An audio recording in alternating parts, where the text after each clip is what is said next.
नमस्कार दोस्तों, आपने ट्यून इन किया है जागरण पॉडकास्ट। मैं हूं शताक्षी सिंह और आप पहुंचे हैं हमारे आजादी स्पेशल के दूसरे एपिसोड में। इस शो में आपको 6 एपिसोड्स के जरिए भारत की आजादी की पहली लड़ाई से लेकर भारत के आजाद होने के पूरे सफर के बारे में बता रहे हैं। पिछले एपिसोड में हमने बात की थी आजादी की उस पहली लड़ाई की जिसके बाद ईस्ट इंडिया कंपनी का खात्मा हो गया था। दोस्तों, हमारे इतिहास में अपनों से हारने की रस्म कई सालों से चल रही है। 1857 में अगर ग्वालियर नरेश ने महारानी लक्ष्मीबाई का साथ दे दिया होता तो ये जंग एक महिला के लिए इतनी कठिन नहीं होती। आज के इस कार्यक्रम में हम उसी कठिनाई की बात करेंगे जो आज की सो कॉल्ड अबला यानी कि एक महिला जो चपलासल तलवारों की तरह हजारों अंग्रेजों पर टूट पड़ी थी। आज के इस एपिसोड में मैं आपको उसी युद्ध से परिचित कराऊंगी। भले ही वो लड़ाई झांसी की आजादी के लिए थी, लेकिन आज भी जब जब आजाद भारत की बात होती है तो ये लड़ाई एक क्षेत्र की नहीं बल्कि पूरे भारत की मानी जाती है। 1857 में नाना साहेब, पेशवा, तात्या टोपे, रानी लक्ष्मीबाई, अवध के नवाब और मुगल शासकों ने बुंदेलखंड में ब्रिटिश शासकों के खिलाफ विद्रोह कर दिया। इसका असर दक्षिण भारतीय राज्यों तक भी पहुंचा। भारत की स्वतंत्रता के लिए लड़ी गई 1857 की जंग में सबसे बड़ी आहुति ग्वालियर में हुई थी।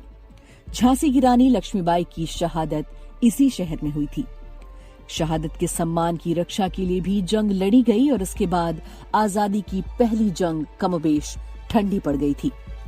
झांसी की रानी लक्ष्मीबाई की शहादत के बारे में लिखते हुए रानी के ही दरबार के एक ब्राह्मण विष्णु भट्ट गोडसे ने अपनी किताब माज प्रवास में कहा कि रानी ग्वालियर की जंग जीत सकती थी, लेकिन पेशवा नाना साहेब की अदूरदर्शिता और तात्या की हड़बड़ाहट ने इतिहास को बदल कर रख दिया। यूरोज की घेराबंदी, विद्रोहियों के नेतृत्व की अदूरदर्शिता और संसाधनों की कमी के चलते रानी लक्ष्मीबाई अंग्रेजों की रणनीति में घिर गई थी। यूरोज ने उन्हें पत्र लिखकर एक बार फिर समर्पण करने को कहा। जवाब में रानी अपनी विश्वस्त सेना के साथ किला छोड़ मैदान में उतर आई। रणनीति थी कि एक तरफ से तात्या की सेना ब्रिगेडियर स्मिथ की टुकड़ी को घेरेगी तो दूसरी तरफ से रानी लक्ष्मीबाई, लेकिन तात्या वहां नहीं पहुंच सकी और रानी स्मिथ और यूरोज के बीच घिर गई।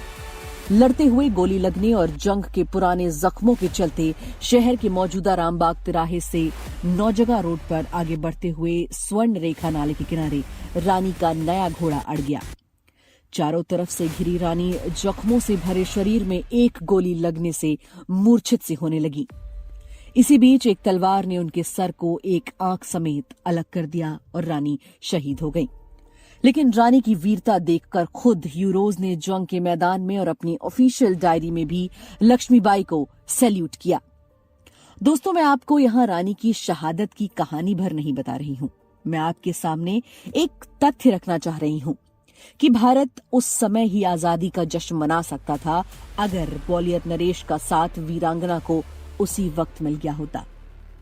बहरहाल कहानी अभी खत्म नहीं हुई। रानी लक्ष्मीबाई की मौत की खबर के बाद युद्ध के मैदान का मानो पूरा दृश्य बदल गया। ग्वालियर पर पेशवाओं की जीत भी कुछ पल की ही थी। नाना साहेब के भतीजे राव साहेब, तात्या टोपे और बांदा के नवाब अली बहादुर सब ग्वालियर से लापता हो गए। इससे पहले 10 जून को ही रानी लक्ष्मीबाई और अली बहादुर को पकड़ने पर ब्रिटिश सेना ने 10-10 हजार रुपए के इनाम की घोषणा की हुई थी। रानी लक्ष्मीबाई के निधन के बाद तात्या टोपे और राव साहिब को भी पकड़ने पर 10-10 हजार रुपए के इनाम की घोषणा कर दी गई। राव साहिब ने आत्मसमर्पण की पेशकश की, लेकिन ब्रिटिश अधिकारियों ने उन्हें ब्रिटिशों के खिलाफ षड्यंत्र में शामिल होने की वजह से किसी तरह की कोई भी रियायत देने से इनकार कर दिया था। ऐसी स्थिति में उन्होंने आत्मसमर्पण करने से इनकार कर दिया। अली बहादुर ने ब्रिटिशों के सामने आत्मसमर्पण कर दिया और उन्हें इंदौर में पेंशन के साथ भेज दिया गया। लेकिन तात्या टोपे और राव साहिब ने संघर्ष जारी रखा।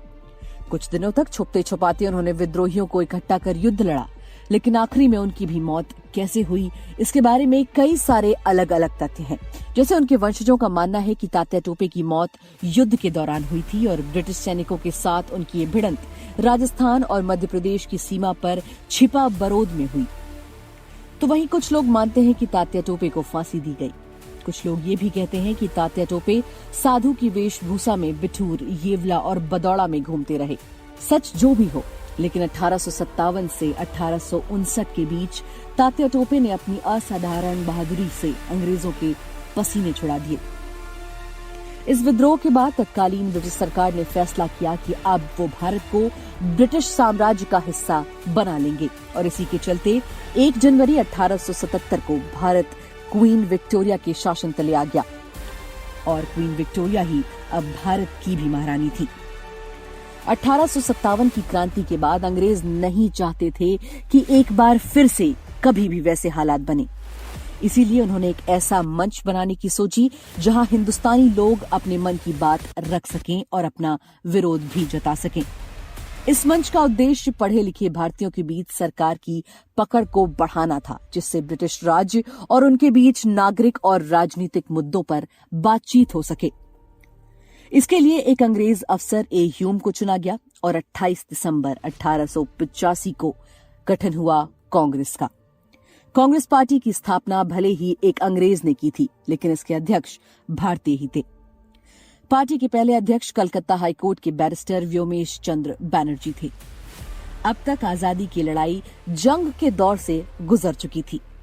आज के एपिसोड में बस इतना ही। कल बात करेंगे भारत की आजादी की लड़ाई कैसे सियासी दौर से गुजरी। तब तक के लिए हमें दीजिए इजाजत। अपना बहुत ख्याल रखिए और सुनते रहिए जागरण पॉडकास्ट।